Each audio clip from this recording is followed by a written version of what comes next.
Halo sahabat-sahabat perjalanan, salam jumpa di Ruang Film, Ruang Filsafat 5 menit yang akan menyuguhkan secara sederhana tapi kontekstual pemikiran-pemikiran filosofis terkait hidup dan segala persoalannya.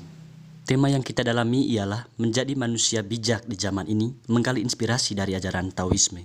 Kemajuan pesat di bidang teknologi dan sains telah membawa banyak perubahan, mulai dari wajah bumi yang tampak berubah, terciptanya teknologi canggih, hingga pada perubahan tingkah laku manusia. Perubahan yang ada patut untuk disyukuri, tapi jangan lupa, perubahan yang sedemikian pesat juga turut membawa dampak buruk.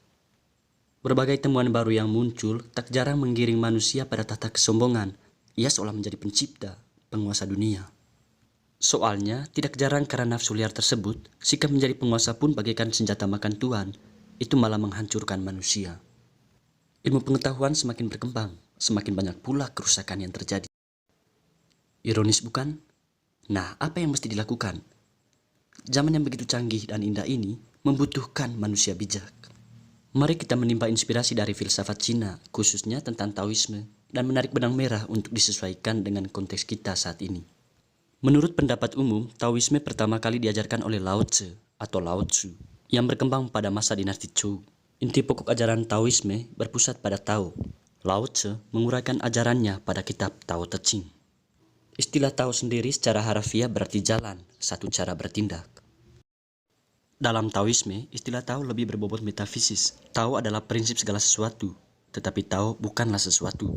Karena bukanlah sesuatu, maka Tao pun sesungguhnya tidak dapat diberi nama. Pandangan Tao tentang realitas itu bersifat monistik, naturalistik.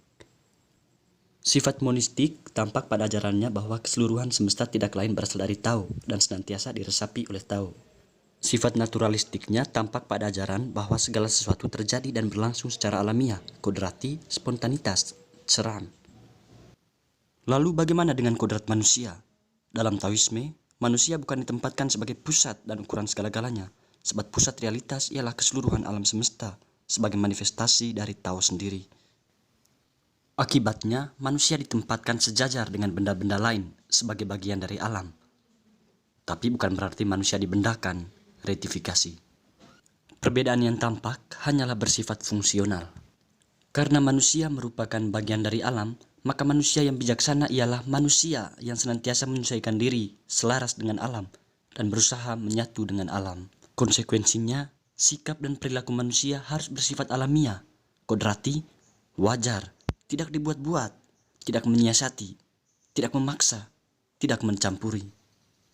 Semua tindakannya bukan diniatkan untuk memenuhi keinginan apapun, kecuali mengalir saja sebagai ekspresi kemurnian tenya agar ia dapat menyatu kembali dengan Tao.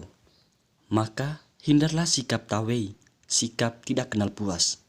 Satu-satunya cara ialah dengan memahami dan menghayati Wu Wei. Wu Wei diterjemahkan sebagai tanpa kehendak, tapi ingat, Wu Wei bukan berarti pasif. Wu Wei sebenarnya menganjurkan manusia agar berbuat sesuai dengan kodratnya, tanpa rekayasa dan tanpa tujuan pemuasan keinginan.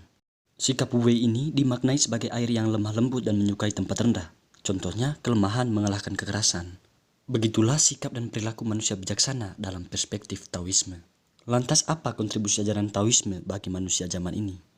Dewasa ini kerap terjadi kerusakan alam di sana-sini akibat kerakusan manusia, yang dengan angkuh memeras alam habis-habisan dengan pengetahuan yang dimilikinya. Alam yang dieksploitasi berlebihan secara terus-menerus akan menurun kapasitasnya dan terganggu keseimbangannya, dan manusia sendirilah yang akan menanggung akibatnya. Lihatlah fenomena tsunami, banjir bandang, tanah longsor, semua telah menghajar manusia tanpa ampun. Taoisme benar bahwa pengetahuan adalah budak dan sekaligus majikan bagi keinginan. Pengetahuan akan alam mengakibatkan keinginan yang tiada henti untuk mengeksploitasi alam. Pada saat yang sama, keinginan untuk mengeksploitasi alam juga membutuhkan pengetahuan. Nah, sumbangan Taoisme ialah jadilah manusia natural yang menghormati dan mencintai alam. Hal serupa pun terjadi dalam kehidupan sosial.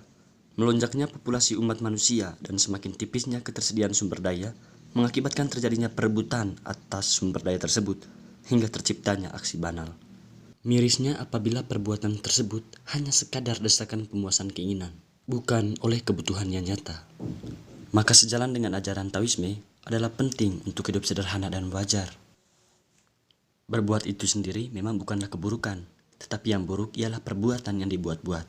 Perbuatan yang dibuat-buat maksudnya perbuatan yang tidak murni, cenderung memaksa diri, tidak mengikuti tenya. Betapa seringnya kita temui orang-orang tertentu yang perbuatan dan penampilannya hanyalah seolah-olah beriman, seolah-olah dermawan, seolah-olah peduli, seolah-olah penyayang, dan banyak seolah-olah lainnya. Disinilah orang pantas merenungkan secara mendalam ajakan Taoisme ke arah kejujuran dan ketulusan. Pertanyaannya, bagaimana dapat mencapai kebijaksanaan Wu Wei? Tidak ada jalan lain selain back to nature. Taoisme sesungguhnya sedang menyoroti keangkuhan manusia yang senantiasa merasa diri sebagai penguasa alam. Maka ajakannya, kuasailah alam dengan bijak, bukan termakan nafsu liar. Lebih dari itu, Taoisme dapat mengetuk hati nurani orang modern untuk kembali kepada dirinya, tanpa manipulatif terhadap diri sendiri maupun orang lain. Alam membutuhkan manusia bijak. Kalau bukan kita, siapa lagi?